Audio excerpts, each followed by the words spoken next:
on his head. He was beaten so badly that he could barely stand on his own.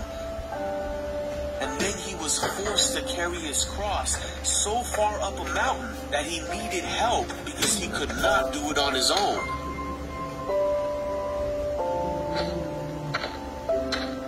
Once Jesus made it to the place where he would be crucified, called the skull, the soldiers around him nailed him to the cross and waited for him to die.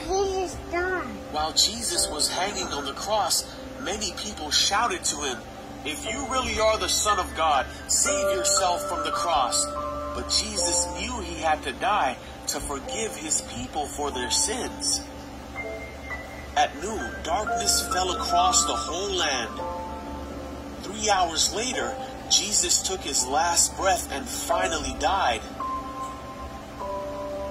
At that very moment, the curtain in the temple that separated the priests from God's holy place tore in two.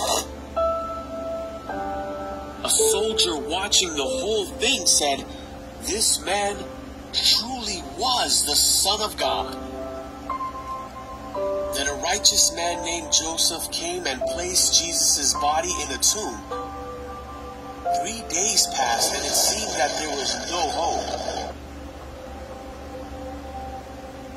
But very early on Sunday morning, the woman who cared for Jesus went to go visit his body and found that his tomb was empty and that he was no longer there. "Don't be afraid," said an angel. "He is not here. He is risen." At this, the woman remembered that Jesus had told them that he would rise again on the third day, and ran to go tell the disciples what they had seen and heard.